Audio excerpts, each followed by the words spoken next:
이번 주 시민데스크 잘한 뉴스 아쉬운 뉴스에서는 코로나19 진단검사의 필요성을 알린 보도와 함께 태풍 경로를 실시간으로 조치며 지역의 피해 상황을 생생히 전한 YTN 재난보도에 대해 얘기 나눠봅니다. 이번 주는 어떤 시청자 의견이 올라왔을까요? 시청자 브리핑, 시시콜콜 위클리 픽.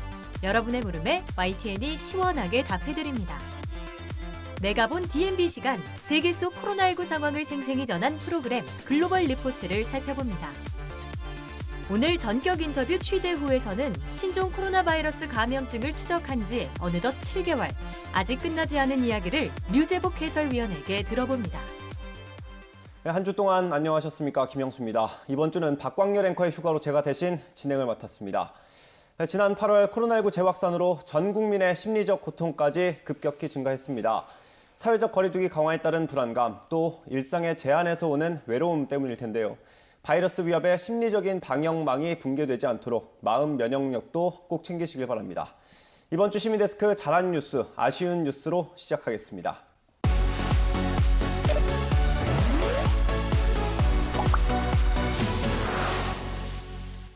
먼저 오늘 함께 얘기 나눌 분들 소개해드리겠습니다. 국민대 언론정보학부 조수진 겸임교수, 원승현 시청자평가원, 그리고 권영희 YTN 해설위원 나오셨습니다. 세 분 어서 오십시오.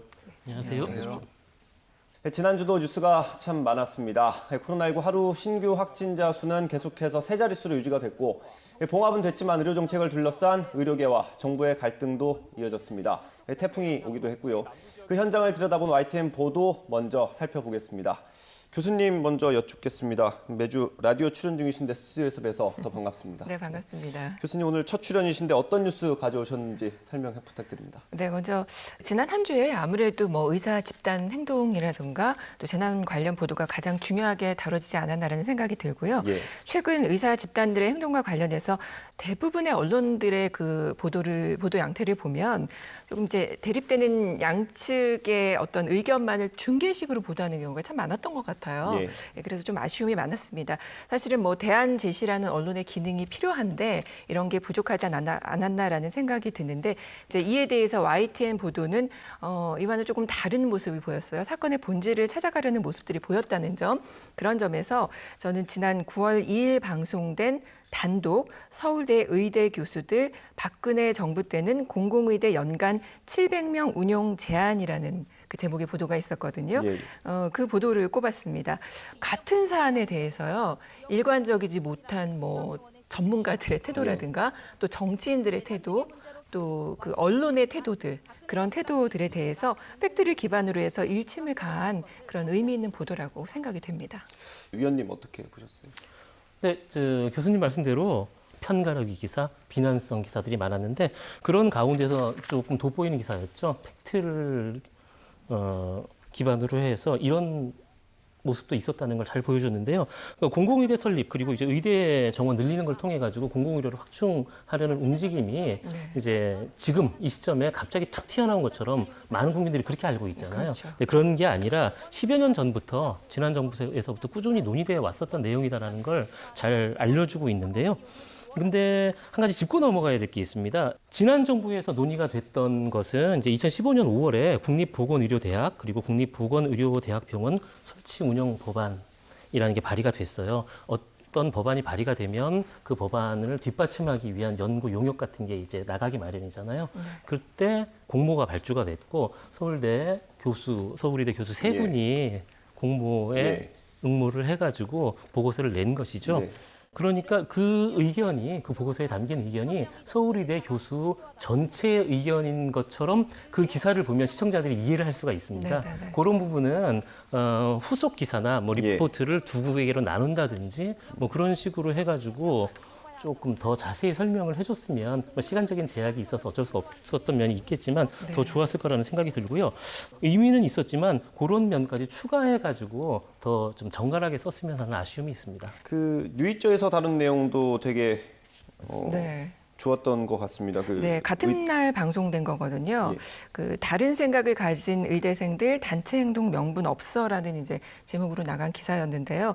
이렇게 이제 일관성을 유지하면서도 다른 목소리에 귀를 기울이는 모습 조금 칭찬해드리고 싶고요. 예. 이걸 살펴보면서 출연자 섭외가 조금 돋보였던 대담이 아니었나라는 생각이 들었거든요. 최근에 그 패널, 출연자에 대한 문제 제기가 굉장히 방송가에서 많고요. 언론이 이게 이제 정파성을 띠기 시작하면서 그 어떤 사안에 대해서 그 방송사의 논조와 맞는 그 예. 한쪽 편을 패널로 모셔가지고 하는 경우들이 굉장히 많거든요. 예. 그래서 그런 것들이 이제 문제가 지적이 되고 있는데 이런 면에서 이 대담이 조금 의미가 있지 않았나 이런 생각이 좀 들었습니다. 이번 갈등이 워낙 파장이 컸어요. 네. 그래서 좀 아마 대부분의 언론사들이 조심스럽게 접근을 했을 것 같고요. 네. 그 뉴이저 제작진도 역시 신경을 좀 많이 썼을 것 같은데 어떻습니까? 네, 그렇습니다. 뉴이저 언제나 사회 이면을 예. 잘 살피고 있죠. 예. 뉴스의 생명은 공정성 그리고 객관성 아니겠습니까? 예. 이를 위해서 다양한 목소리를 담아내야 한다는 것은 어떻게 보면 이제 언론사, 특히 뉴스를 다루는 언론사의 숙명이자 의무겠죠. 그러니까 이런 면에서 볼 때 이번 사태와 관련해서 가장 목소리를 내기 힘든 게 의대생입니다. 예. 숫자는 많지만 아직 의사도 아니잖아요. 국민들이 네. 좀 그 분들의 의견을 좀 하찮게 여길 수가 있거든요. 게다가 소수 의견을 가진 네, 또 다른 생각을 가진, 의대생들의 네. 의견을 이제 긴 시간을 할애해서 듣기는 쉽지 않았을 것 같은데 어려운 시간을 마련해 줬고요. 그래서 다양성 그리고 객관성을 담보하기 위해서 노력했던 기사라고 생각이 듭니다. 제가 이제 뉴스를 직접 전하면서 지나고 나서 생각을 해보면 좀 아쉬웠던 거는 환자들이나 보호자들의 목소리를 조금 더 크게 전하지 못했다는 아쉬움이 좀 있어요. 여러 기사가 있기는 했지만 그 간절한 만큼 우리가 이 목소리를 대변했나 이런 생각을 하게 되더라고요. 저희가 조금 더 반성을 하고 그런 부분 살펴야 될 것 같습니다. 이번에 평권께서 뽑아주신 보도 한번 볼까요? 네, 저는 9월 1일에 방송된 사랑제일교회 광복절 집회 중복 방문자 양성률 31%, 연락두절 8,000명 넘어 보도를 꼽았는데요. 이번 보도는 중앙재난안전대책본부에서 발표한 통계 자료를 바탕으로 해서 특정 교회 방문 교인 혹은 방문자 그리고 광화문 집회 참가자들의 확진자 비율과 함께 두 장소의 중복 방문자 확진자 비율을 같이 제시해서 이 진단 검사를 받아야 하는 대상자들의 진단 검사에 대한 필요성을 설득력 있게 제시를 해줬습니다. 예. 이 보도를 통해서 제시한 데이터는 이제 간결했지만 이 명확하게 상황을 인식할 수 있게 해줬고요. 예. 또 이 통계 수치를 그래픽 처리한 이 화면 구성도 보도 내용을 아주 효과적으로 잘 전달해줘서 잘한 뉴스로 꼽았습니다. 앞으로 이런 보도처럼 코로나19 관련해서 이 중요한 데이터들을 이렇게 시적절하고 또 효과적인 방법으로 잘 제시를 해주면 좋을 것 같습니다.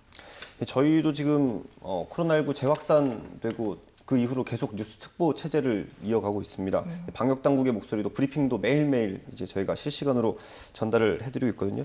위원님, 저희 역할이 좀 잘 되고 있을까요? 잘 되고 있다고 봅니다. 신준명 기자의 보도였잖아요. 신준명 예. 기자가 그러는데 중앙방역대책본부 취재가 굉장히 어렵대요. 예. 접근 자체가 어렵고 게다가 코로나19 사태에 예, 그렇죠. 사람 만나기도 어렵고 예. 하니까 결국 브리핑이나 발표되는 보도 자료를 통해서 기사를 작성하기 마련인데요. 예. 이 자료들을 바탕으로 어떤 기사를 작성해서 어떻게 시청자들에게 전달해야 되는지는 결국 오롯이 기자들의 목 예. 아니겠습니까? 그런 면에서 볼 때 코로나 사태의 현황을 잘 살펴볼 수 있는 건 물론이고 그 현황을 통해서 앞으로 더 조심해야 되겠구나, 앞으로 이런 생활을 해야 되겠구나 이런 경각심까지 불러일으킨 좋은 기사였던 것 같습니다. 네, 이어서 태풍 얘기 한번 해보겠습니다. 이번에 태풍이 연이어 오면서 저희 취재 기자들도 굉장히 많이 바빴습니다. 재난 현장의 모습을 담은 YTN 보도 한번 살펴보겠습니다. 교수님, 어떤 뉴스 뽑아주셨습니까? 뉴스를 구체적으로 말씀드리기 전에 저는 이제 먼저 그 리포트와 연결된 그 앵커 멘트를 조금 짚어보고 가려고 하거든요. 예. 그러니까 사회가 다양화되고 또 이제 방송의 영향력이 굉장히 중요해지면서 앵커의 역할이 굉장히 중요하게 다가오고 예. 있습니다. 최근에 뭐 YTN도 앵커 리포트 많이들 하시잖아요. 예. 그래서 앵커 리포트 통해서 YTN만의 색깔을 나타내고 있다, 잘하고 있다라는 생각이 들고요.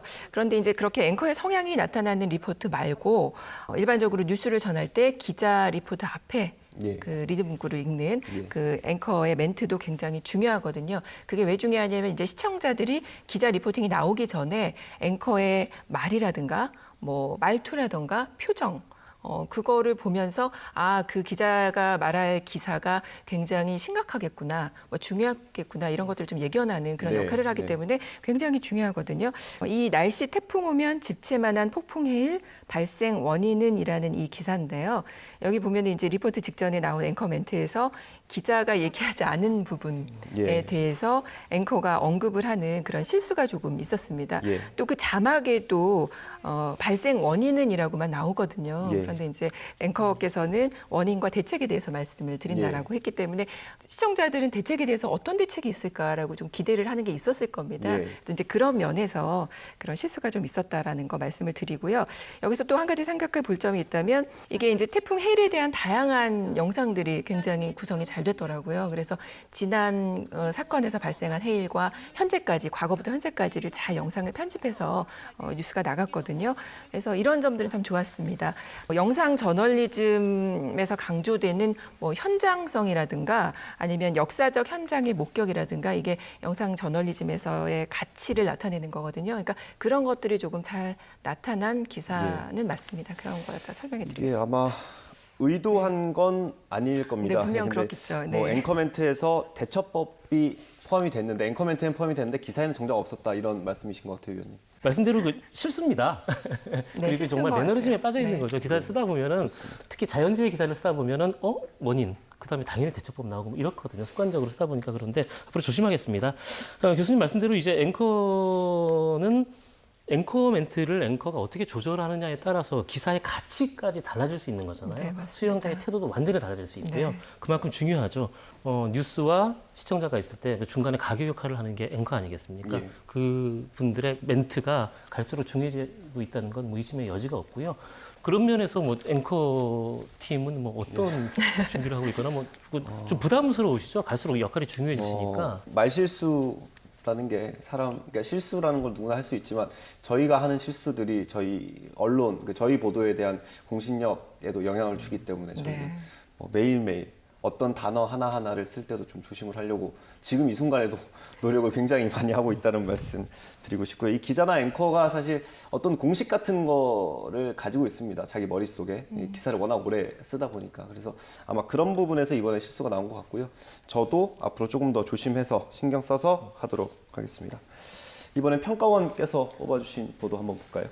네, 최근에 연이은 태풍으로 이 뉴스에서 기자들이 강풍과 폭우를 맞으면서 이 뉴스를 전하는 모습을 자주 볼 수 있었는데요. 예. 9월 3일에 방송된 경북 포항에서 강원 삼척까지 비바람이 덮친 현장 속으로 보도는 이 방금 말씀드린 일반적인 이 현장 취재에서 조금 더 나아간 형식의 보도였는데요. 예. 이 태풍으로 인한 기상 상황을 현장의 모습을 담아서 생생하게 전달했다는 모습은 굉장히 좋았는데 다소 위험을 무릅쓴 모습이 좀 예. 무모해 보이는 면이 있었고 또 기자의 스탠딩 영상에서도 기자가 서 있는 방파제 위까지 파도가 굉장히 높이 치는 모습을 볼 수가 있었는데 굉장히 실감나는 영상이긴 한데 예.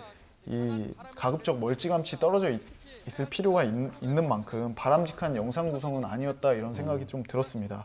이번 보도는 제작진의 열정만큼은 느껴졌지만 이렇게까지 태풍 현장을 보여줘야 되는 것인가라는 생각도 좀 들었고요. 앞으로는 실감나는 현장 묘사도 좋지만 지속 가능한 방식으로 또 안전을 최우선하여 보도해야 되는 그런 모습이 필요할 것 같습니다. 홍성욱 기자가 지금 태풍을 쫓아갔는데 이게 보도국 차원에서 좀 많이 논의가 됐던 모양입니다. 네. 사회부에서 회의를 해서 태풍을 좀 더 생생하게 시청자들에게 보여줬으면 좋겠다. 태풍 상황을 그렇게 발제가 됐다 그러는데요.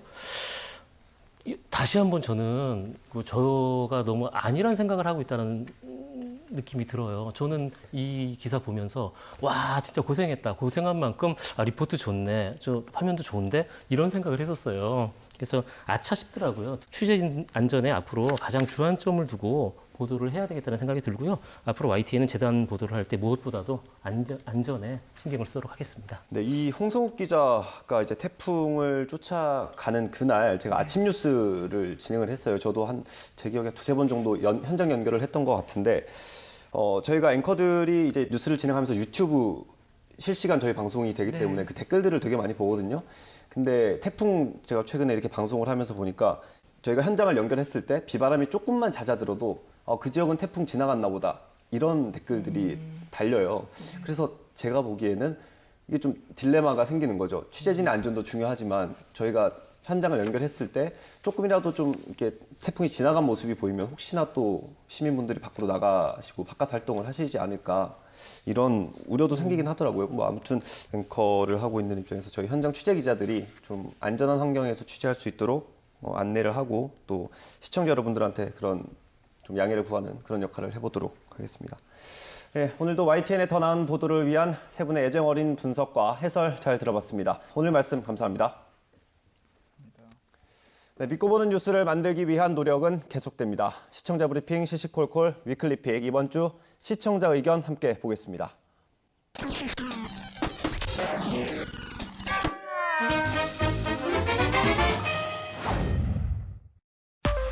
태풍 특보로 YTN 시청률이 크게 올랐습니다.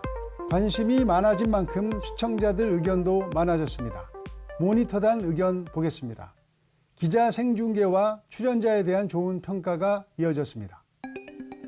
태풍은 사라지지 않고 약해진다고 표현하며 완전히 안전한 상태가 되기까지는 주의해야 함을 밝혔다. 재난을 이긴다는 생각보다 피한다는 생각으로 대피해야 한다고 강조하고 태풍 정보를 세세하게 정리해줘서 유익했다. 기자 생중계에 대한 칭찬과 함께 걱정의 목소리도 있었습니다. 강한 바람을 맞으며 생생하게 전했다. 너무 바닷가 바람을 직접 맞는 장소를 선정한 것이 아닌가 할 정도로 안타까웠다. 하지만 대본을 볼 수 없는 상황에서도 멘트를 잘 전했고 주의할 점 등을 실시간으로 잘 전해줬다. 부산 도로 위에서 휘청거리며 비틀거리는 장면을 제시했다. 자동차가 운행 중인데 도로 위에 있었다는 점은 위험한 취재의 모습이었다. 기자는 현장 상황을 잘 전해야 하기 때문에 최대한 현장과 가까이 갑니다. 많이 안전한 곳에서 방송할 수도 있지만 그렇게 되면 현장의 생생함을 전하기는 부족해 보일 수 있기 때문입니다. 하지만 보시는 시청자가 걱정될 정도로 저렇게 해도 괜찮을까 하는 마음은 들지 않도록 취재진 스스로 현장에서 늘 안전에 신경 쓰도록 다시 한번 취재 부서와 공유했습니다. 이번 태풍에서도 실제로 바람이 너무 거세게 불어서 예정된 생방송을 연결하지 못한 경우도 있었습니다. 이렇게 안전도 생각하고 있다는 점을 알려드립니다. 걱정해 주셔서 감사드립니다. 뉴스의 현장, 그 중심에서 생생하게 전하는 YTN이 되겠습니다. 공공의대 설립 등을 반대하며 의사들이 벌인 진료 거부 사태를 어떻게 보셨습니까? 전공의들까지 현장에 모두 복귀한 가운데 의대생들은 합격률 95% 이상이라는 국가 고시를 거부했습니다. 한번 연기해주고도 86%가 응시하지 않아 첫날에는 단 6명만 시험을 치르게 됐는데요. 이날 댓글이 가장 많이 달린 뉴스입니다.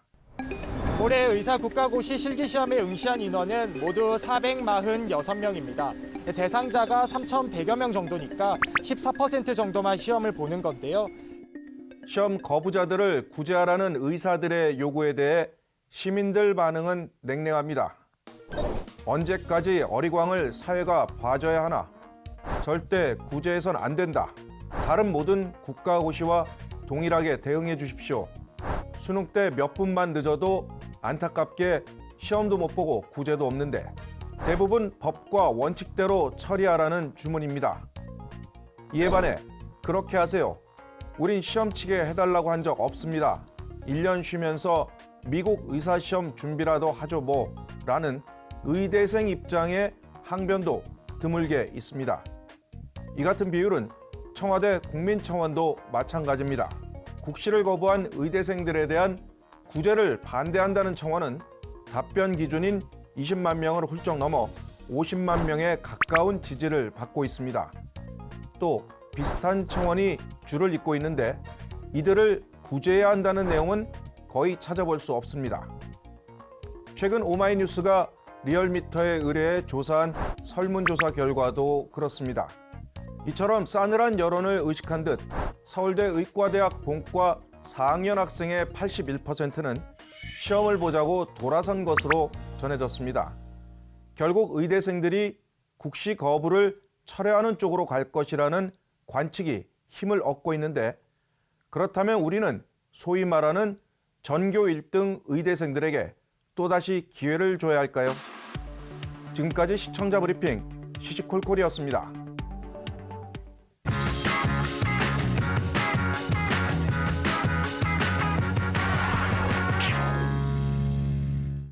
YTN DMB에서 방송되는 프로그램을 평가하는 내가 본 DMB 시간. 코로나19 장기화에 따라 비대면 사회로 변해가는 세계 곳곳의 모습을 담은 프로그램 글로벌 리포트를 살펴봅니다. 정은정 평가원 의견입니다.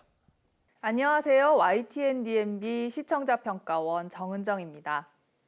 코로나19로 달라진 일상은 우리가 당연히 누릴 수 있었던 것들이 사실은 당연한 게 아니었다는 것을 실감하게 합니다. 세계의 소식을 생생하게 전하는 글로벌 리포트에서는 코로나19의 장기화가 각국에 미친 영향을 중점적으로 다뤘습니다.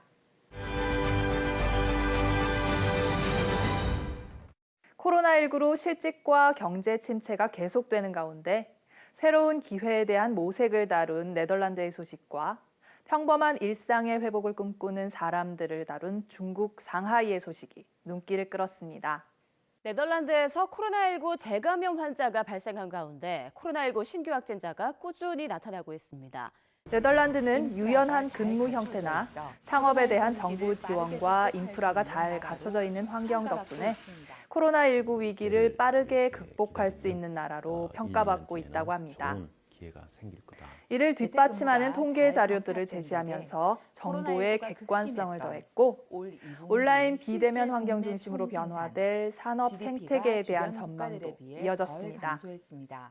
어려움을 기회로 바꾸기 위해 노력하고 다음을 기약하며 준비하는 자세가 중요하다는 메시지를 발견할 수 있었습니다. 중국 상하이에서는 코로나19로 인해 결혼식이 2번이나 연기된 예비 신부와 아내에게 해줄 신장 이식을 미룰 수밖에 없었던 남편의 사연이 소개됐습니다. 현지 동포들이 체감한 구체적인 사례를 접할 수 있어 평범한 일상으로부터 멀어진 현 상황이 보다 더 크게 피부에 와닿았습니다. 글로벌 리포트의 지난 방송은 지루하게 이어지는 코로나19 상황에 지쳐가는 사람들에게 희망의 메시지를 전하기 위해 노력했습니다. 코로나19로 가족을 잃은 사람들을 위로하는 온라인 콘서트를 짧게 소개한 마무리 또한 글로벌 리포트의 시청자들을 향한 응원의 목소리였다고 생각됩니다.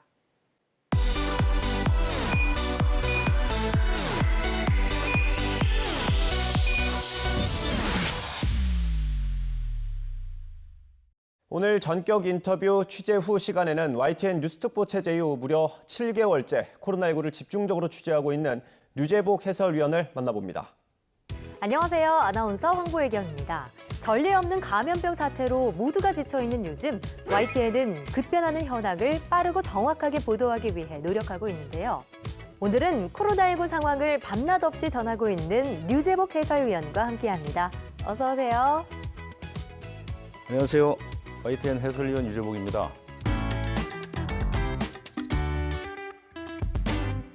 지난 4월에 출연을 하셨고요. 이번에 2번째 출연이세요. 그런데 지금 9월인데 9월까지 코로나19 사태가 계속될 거라고 예상을 하셨나요? 사실은 정말 싫었지만 네. 예상을 했습니다. 끈질길 그리고 거라고요. 앞으로 한참 더 출연해야 될 거라는 불길한 예상을 지금도 하고 있습니다. 그러니까 이번 출연이 마지막이 아니라 3번째 출연도 더 있을 수 있다. 아마 또 불러주실 것 같은데요. 그렇군요. 네. 감염병 전문가는 아니시지만 그래도 그동안 취재해 오시면서 느낀 코로나19는 이런 질병인 것 같다. 이런 생각이 있다면요. 코로나19는 과학입니다. 그래서 공식과 같습니다.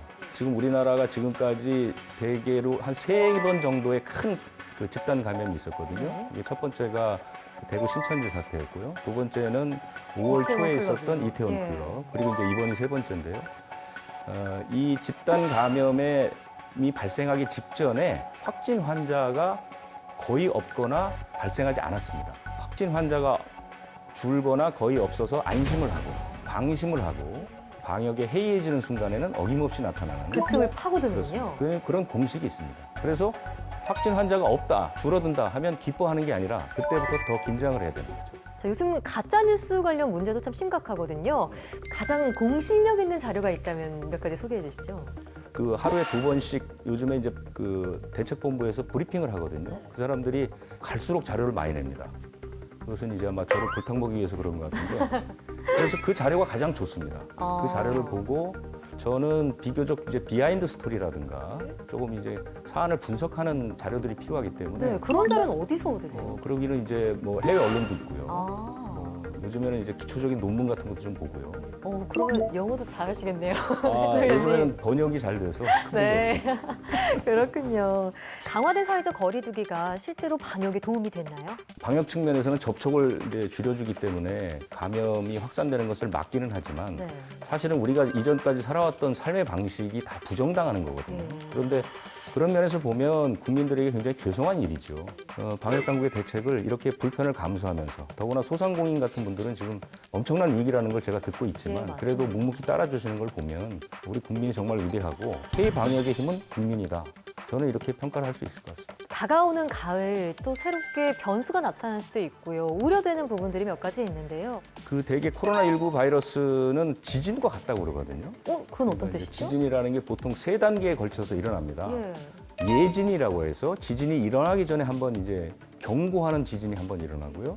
그다음에 본진이 일어나고 그다음에 여진이라는 게 일어나거든요. 코로나19도 이렇게 3번의 파도가 온다고 합니다.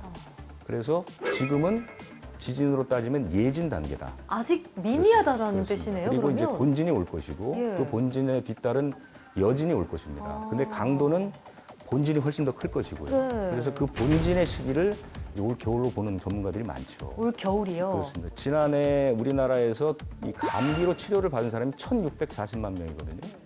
1,640만 명이 코로나19와 비슷한 증상을 앓을 가능성이 있다는 것이죠. 그렇게 되면 방역 체계가 감당할 방법이 없습니다. 코로나19의 폭발적인 대유행이 언제든 다시 닥칠 수 있는데 우리가 지금 가장 중요하게 생각해야 하는 건 무엇일까요? 그 하루에 2번씩 그 방역 당국에서 브리핑하는 거 생중계로 해주니까 이제 많이 보시거든요. 그때 한 번도 빠지지 않았던 게 뭐냐면 마스크 써주시고 손 자주 닦아주시고 사람 많은 곳에 가지 마시고 외출을 삼가해 주시고 그 사람들이 왜 귀에 못이 박히도록 그 얘기를 하겠습니까? 그거 외에는 방법이 없습니다. 다른 방법은 어떤 방법도 없습니다. 류재복 해설위원은 지난 2월부터 7개월째 YTN 대담을 출연하고 계신데 하루에 2번씩 7개월간 출연을 하시면서 생긴 나만의 노하우도 있을 것 같거든요. 제가 아침에 이제 한 6시쯤 출근을 해서 그때부터 모든 뉴스와 또 기타 상식들을 다 정리했는데 그 방이 이제 7개월쯤 지나니까 200개가 넘었어요. 코로나19라는 이 병의 이 전염병의 특성이 어쨌든 계속 어느 정도 일정한 패턴을 두고 돌아가기 때문에 새로 창출해내는 정보는 조금 줄어들었고 과거에 쌓아놓은 정보를 활용하는 단계니까요. 과거보다는 조금 뭐라 그럴까요? 준비가 좀 수월하다고 할까요? 지금은 좀 그런 편입니다. 대담 출연하시면서 혹시 돌발 상황은 없으셨어요? 돌발 상황이 여러 번 있습니다. 어떤 것들이요? 저는 이제 그 자료를 모아서 전달을 해주는 역할을 하고 이제 저하고 같이 출연하는 전문가분들은 되게 이제 분석하는 의학적인 대답을 하시잖아요. 근데 이제 앵커가 때때로 혼란이 와서 의학적인 질문을 저한테 할 수가 있어요. 그런데 아무래도 저는 이제 그 의학을 전문으로 한 기자가 아니니까 대답하기 곤란하거나 제가 모르는 질문이 나올 때가 있거든요. 그렇게 되면 이제 뒤에서 이제 식은땀이 줄줄 흐르게 되죠. 그렇게 되면 저는 주로 이제 어떤 방식을 쓰냐면 마치 다 알고 있다는 듯이 제가 다 알고 있지만 이것은 전문가분께 답을 넘기겠습니다. 되게 지금 솔직하게 답변을 해주셨네요. 그렇습니다. 모르지만 아는 것처럼 넘겨준다. 혹시 코로나19를 그동안 취재해 오시면서 느낀 점이나 취재에 못 담은 내용들이 있다면? 제가 그 항의 메일 같은 걸 많이 받습니다. 그 내용은 뭐냐면 이제 되게 소상공인이나 이런 분들이 왜 당신은 방송에 출연해서 이렇게 방역만 강조하느냐. 우리가 지금 다 죽을 판인데 좀 경제를 살리는 방안도 좀 얘기를 해야지. 참 밉다. 좀 다른 방향을 얘기해 줄 수 없겠느냐. 이런 내용들이 줍니다. 저는 코로나19라는 질병을 담당하는 기자니까요. 제가 이제 다른 측면의 얘기는 하기 어렵겠고 아무래도 시각은 방역 시각에서 보지만 저도 사실 마음이 많이 아픕니다. 그분들이 하루빨리 이제 정상을 찾아야 되는데 그래서 최근에는 이제 그런 부분도 좀 제가 좀 돌아보고 혹시라도 그런 분들에게 조금이라도 상처를 좀 덜 드릴 방법이 있을까 연구를 하고 있습니다. 그렇군요. 네. 그런 걸 조금 양해해 주십사 하는 말씀을 이 기회를 빌어 좀 드리고 싶습니다. 오죽하면 또 리즈버크 해설위원님께 항의 메일을 보내실까 싶을 정도로 그런 마음이 어느 정도 이해는 또 되네요. 네네. 네. 앞으로 코로나19 관련 뉴스에서 리즈버크 해설위원님을 지금 하루에 2번 보고 있지만 하루에 1번으로 나중에 아예 안 보는 날이 올 수 있도록 국민 모두가 방역수칙을 철저히 지켜야겠습니다. 오늘 나와주셔서 고맙습니다. 전격 인터뷰 취재 후 오늘 저희가 준비한 소식은 여기까지입니다. 언제 어디서든 우리 모두의 안전을 위해 방역 수칙을 꼭 지켜야 한다는 점 잊지 마시고요. 저희는 다음 시간에 더 흥미롭고 생생한 취재기로 돌아올게요. 그럼 다음 시간에 만나요. 시민데스크는 시청자와 함께 만들어갑니다. 보도와 프로그램에 관한 여러 가지 의견들 시청자센터 홈페이지 게시판에 남겨주시면 고맙겠습니다. 시청해주신 여러분 고맙습니다.